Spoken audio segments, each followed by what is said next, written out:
Hi, how's everyone out there doing? This is Amy Hamilton, continuing our 24 authors in 12 hours. I am super excited to be here with Val Hearon. So my books are The Project Manager and The Consummate Communicator, Character Traits of True Professionals. And Val, I am super excited. I don't have your book to hold up for our virtual book festival today. And part of the reason is because your book hasn't come out yet. So first of all, what's the release date for your book? It is November 21st. Okay, so I'm super excited. And is it on pre-order on Amazon already? It is, and I just got that link. I'll send it to you so we can drop it in the in the show notes. Oh, that is perfect. We will put that in the show notes then. And do you want to tell us about your book a little bit? My book title is called Sharpen Your Edge, and that is a nod to I was a professional figure skater, and it is half biography, it's half my story, but the other half is I want to say how to, but it's the concept that nobody has to be taught, trained, or coached on how to get through happy, easy times. Like we all do that really easily. But what I have found is that people do need to be coached, taught, and trained on how to get through hard, difficult times. And the thing that I have come to know is that there are certain things that run through humanity, and pain, heartbreak, disappointment. Those are things that unfortunately are consistent through humans. And so it's kind of if you find yourself in one of those situations, here's what I did to get myself on the other side of that. Here's some things that I've learned. Here's some tips and tricks, and a slight encouragement of not only can you come through those obstacles, but you can come out better, stronger, faster than you've ever been. And so that is the basis of my book. That is pretty interesting. And so for the authors, I've been asking what inspired you. And you have a really, I think, unique story. Can you tell us about what inspired you?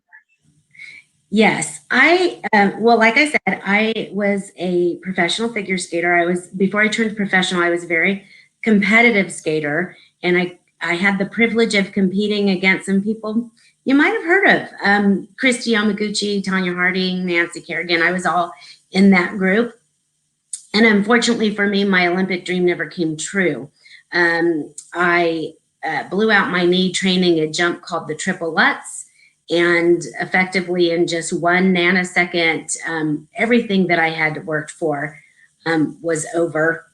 That was not the only tragedy I have experienced in my life. I lost my dad to a heart attack when I was 13 years old. And that was in the time when you were training and skating, right? It was, and it was, oh my gosh, Amy, it's so funny. I'm at the age where I walk in a room and I forget why I walked in that room. But I will never forget the first day I returned to the ice after my dad died. I literally sat on the ice and cried because I thought, how can I do this without him? So that was very difficult. And at 13, I didn't have the coping skills. I didn't know what I knew now. Somehow I survived that. And, I'm trying to take all of the things that were tragic to me. And I always say, I never want to compete in what I call the pain Olympics, because I've heard some stories of just tragedy and hurt and illness and abuse and abandonment and stuff that just keeps me up at night. But nevertheless, for me, it was very difficult. My story continues. Your last guest, actually, Michelle Moroz, is a good friend of mine, teacher, mentor, coach. We text all the time. We kind of laugh. Although I say we don't compete in the Pain Olympics, Michelle and I joke because she's had, I think, 8 surgeries, and I just had my 8th surgery. A couple of years ago, I contracted a deadly virus from one of my surgeries called MRSA, and it's a complication of surgery, and it almost killed me. Like I went into kidney failure, and so just all of those things. And I would echo Michelle in that I didn't. One of the most important things my dad taught me. Now I only got to have him for 13 years, but Michelle, I got to have him for 13 years, and I get that some people don't have a dad, or maybe they have a crappy dad. I hit the jackpot. But one of the most important things my dad ever taught me, and Michelle said this too, it's not what happens to you in life, it's your attitude about it. And not only is it your attitude about it, it's the stories that you tell yourself about it. And so I wanted to share my story. I always talk about the one.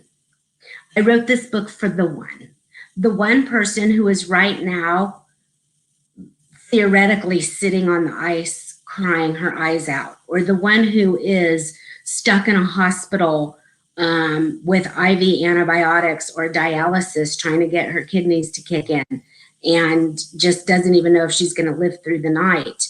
I wrote it for the one person who needs to hear, girl, you got this. I know it's hard, but you have to keep fighting.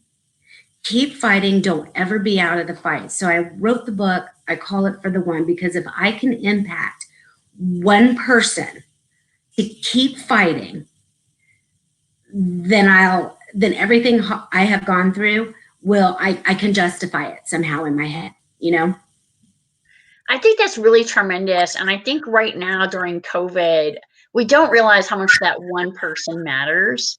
And I'm really trying to listen to my intuition right now. I had one of the other authors earlier today, Janae Jackson, talk about that importance of listening to the voice. And if I feel like I should message someone or I should call someone, I just do it now, and I don't hold back, and I don't ask like, why am I being told to reach out to somebody? I just think, you know what, COVID, so many people are isolated, so many people aren't connected.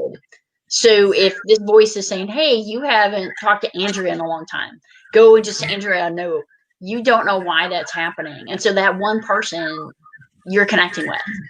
And this event is all about authors, helping authors, inspiring authors, getting the message out about their books, authors connecting to readers. So it's not just authors connecting to each other. It's like, how are you connecting to those readers? How are they hearing about you?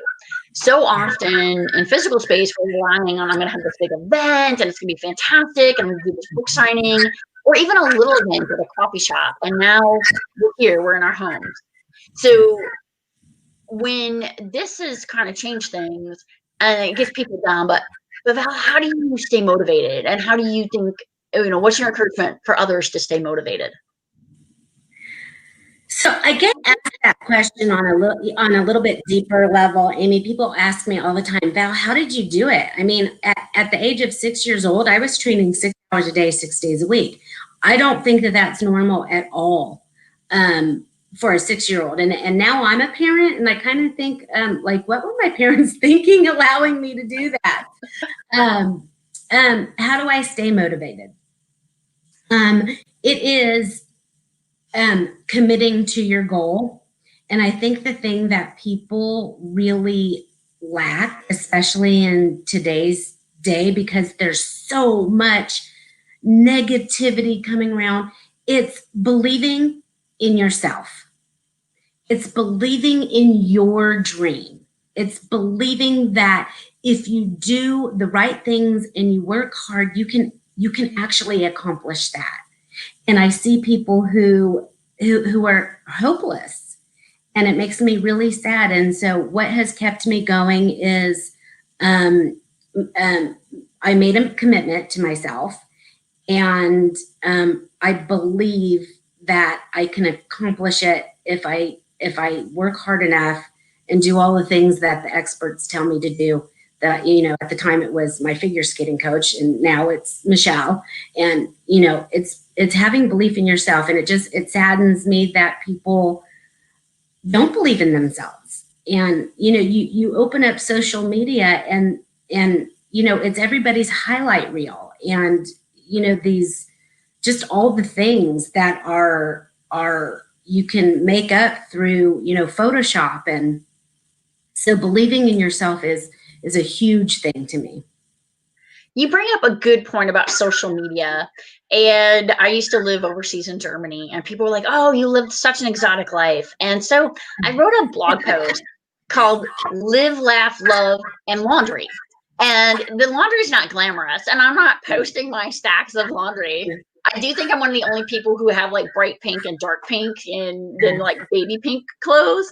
But overall, like, it's very funny because laundry, it's not glamorous. I'm not posting shots of me ironing, right? But these are all the realities that we have in our life.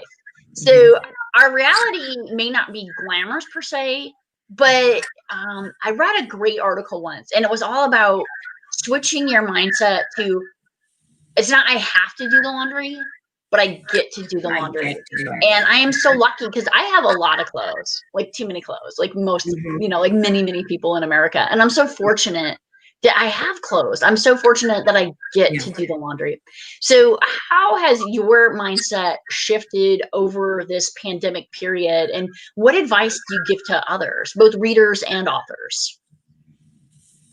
So this is going to sound counterintuitive to what society would tell you. But it's the theory of, oh, you didn't get to launch that product? Good. It means you have time to figure out what you really want to do, and what actions you need to take. You didn't release your book on time? Good. You didn't whatever? Good. Whatever it is, it's good, because there's a reason for things to happen. And I think if you can, it's a mindset, Amy. It's a mindset of not boo-hooing yourself. It's like, okay, whatever has happened to me, it is an opportunity for me to step up and be better. And I think that that's like, oh, you almost died from MRSA? Good. Like, that's like, nobody would say that, right? So in this time of COVID, when there are things you can control and there are things that you can't control. Again, it's what do you tell yourself? So when COVID hit, and just like Michelle, I'm a keynote speaker, all my gigs got canceled for the year. Good. Because you know what? That enabled me to finally, after 3 years, finish this book. And now it's finally happening. I've been writing this dang book for 3 years. So when I look at COVID and I don't get to travel anymore, good. What else can you do? So I know that that's counterintuitive to what society would tell you, but if people could just adopt, like, there's a reason that things happen, and I'm going to continue to step up, good. I'm going to be better. And that's what I tell my clients. That's what I tell my children. That's what I tell unsuspecting victims in Target. Basically anybody who will listen to me. But it's taking the things that we hadn't planned or prepared or practiced for and turning them into a positive. I think that's such a tremendous message. And it's just really important in this time because, like you, I was going to do the big book launch. And then it was like, okay, we have COVID. Now what? Like, you're not standing on the stage. You're not introducing Admiral Stavridis to 1,000 people. Like, instead, what are you going to do? And I was in these forums with these other authors, and we were all kind of in the same place. And now I'm like, oh my gosh, I'm talking to Val Hearon Jones. Oh my gosh, this is like super exciting, right? And now there's all these different authors. I have authors from Australia, from Europe, from across the United States, and maybe would have all randomly ended up at a book fair or conference. But I just think this has opened up so much opportunity, and it's super exciting. I want to shift a little bit. We're about midway through our session. Mhm. And one of the things about book festivals is very exciting is the chance to give away books and to give away like free things. People love free things. Like I love free things, right? So when you're looking at free for everybody out there, both my books are available for download all day on Amazon. Please go into Amazon, check them out. If you're on Kindle Unlimited, you can only get them free off the exchange. But today, if you want either of my books, they're free. The Project Manager is available right now in paperback. It's available in hardback. It's available back on Audible, and of course in Kindle edition. For the Consummate Communicator, it's available in the in everything but audio. I'm still waiting for the approval process for the audiobook. It takes about a 30-day lag from the time it comes out. So I'm still kind of just waiting for it to go through the QC process. And once it's through QC, it'll be out there. So please take a look at them. And Val, your book is available for pre-order now? It is. Mm-hmm. And then you also have a coaching and speaking business. Do you want to talk about that at all? I do. Thank you, Amy. So what I do is I work with individuals and organizations who want greater success. They want to step up and have and pursue and achieve greater goals. And so it's this mindset of peak performance. What I have found in my lifetime is, I'll talk about organizations here for a second. Organizations usually are not hitting their mark because of two reasons, and that is people and leadership. And on people and leadership, they're missing the mark on those two things, on mindset and habits. And so what I do is, if a company is struggling, first of all, good. It means you have an opportunity to be better. That didn't go over well with the last CEO that I worked with. He's like, okay, that's weird. You're telling me good that we're not making our numbers. I'm like, dude, it's a chance for us to be better and to learn. And so I go in and I just look at where they are, where they want to be, and then I bridge that gap. And we focus on leadership, we focus on mindset, we focus on habits. What a lot of people tell me is, Val, I'm working hard. And it's like, great. Are you working smart? Working hard doesn't mean that you're being effective. Like, and certainly your audience and even you, and I know some days I work hard, but I got nothing done. Like, what did I didn't produce anything out of that day. So it's tweaking, it's fine tuning those things so that people can rise up to the next level.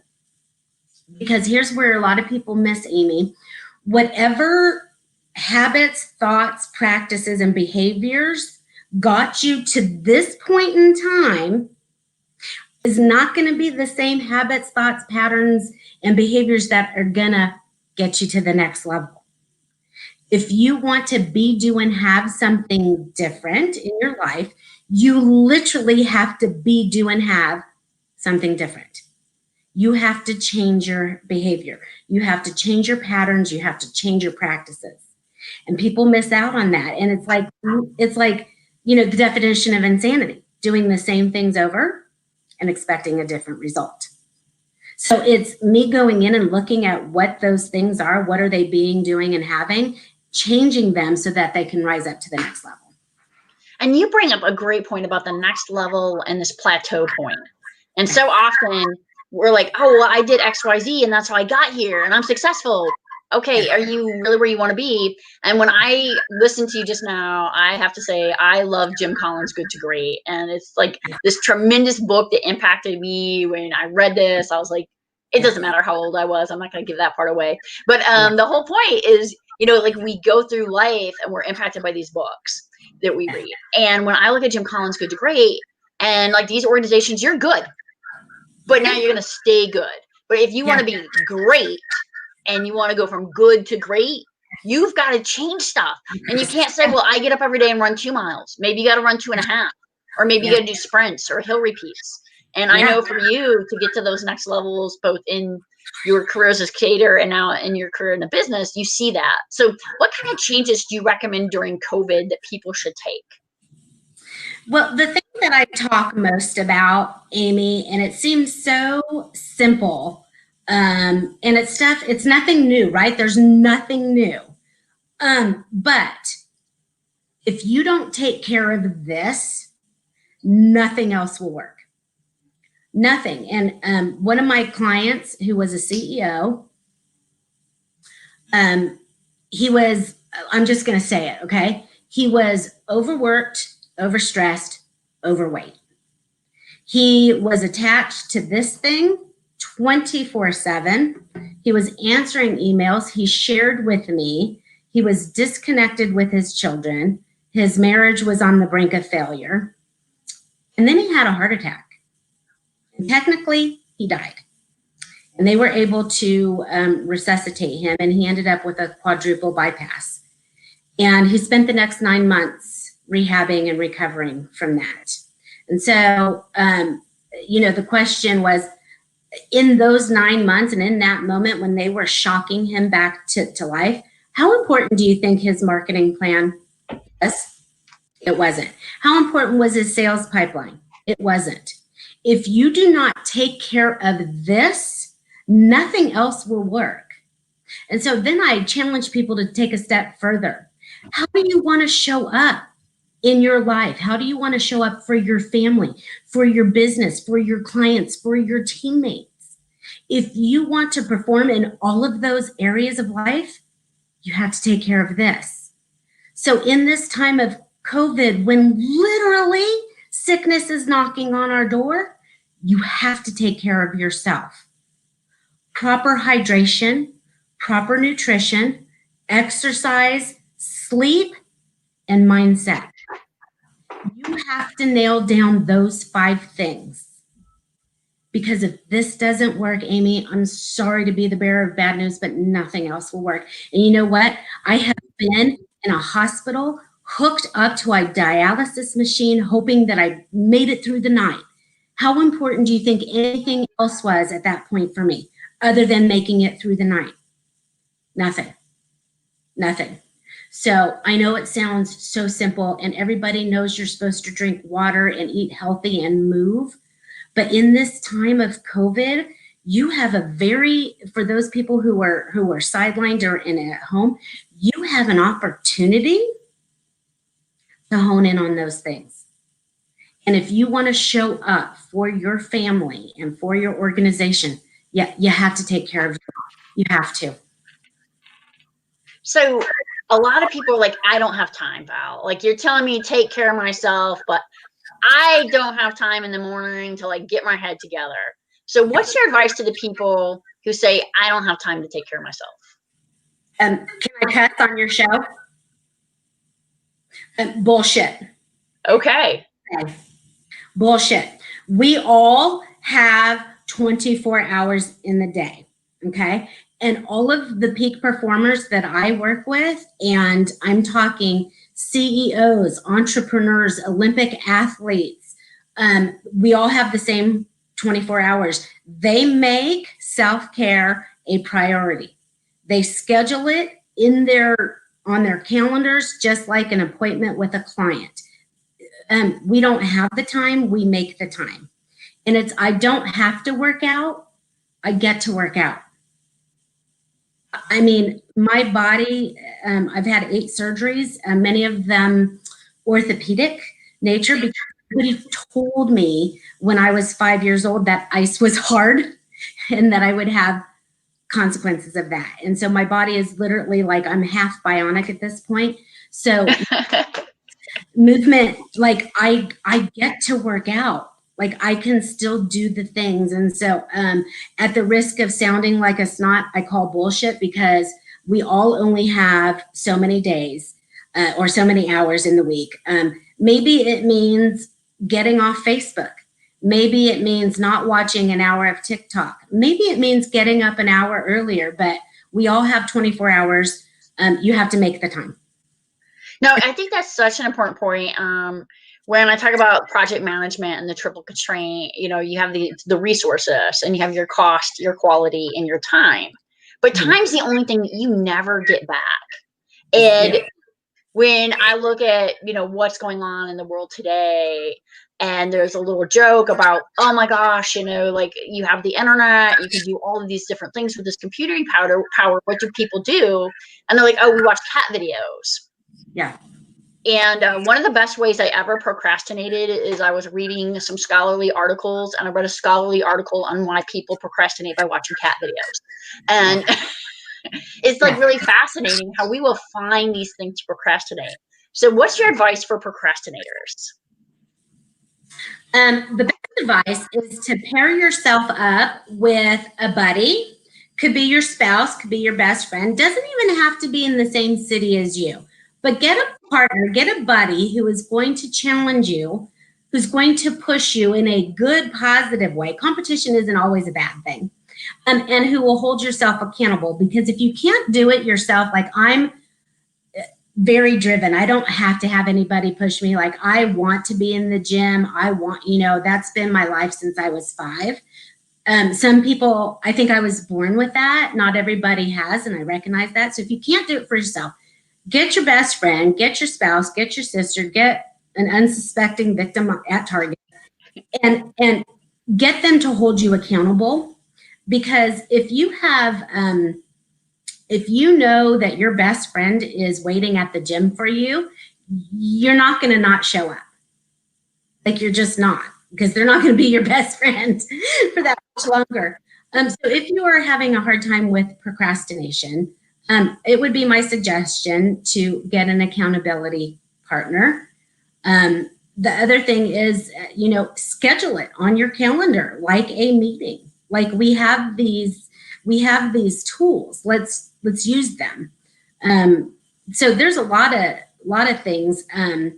If you have the resources and you have the funds and you hire a trainer, well, now you're paying for, now time actually is money. You're not going to not show up. And guess what? I have a coach too. The best coaches understand that they need a coach too. So I have different coaches for different things. So, but I think the scariest thing is taking the first step. Mm-hmm. Yeah. So Val, I really appreciate your time. We're having to wrap up. It is the end of that hour. I am so happy you're here. I think your story is phenomenal, because so often, you know, we look back to the, you know, people who made the first, the second, the third, and you think about, well, what about all the people who were like right at that edge? And I love the title of the book. So can you go over that one more time? Sharpen Your Edge. By Val Hearon Jones, available for pre-sale on Amazon right now, coming out November 21st. Awesome. Thank you so much, Val. Have a terrific day. Thanks for having me, Amy. Bye.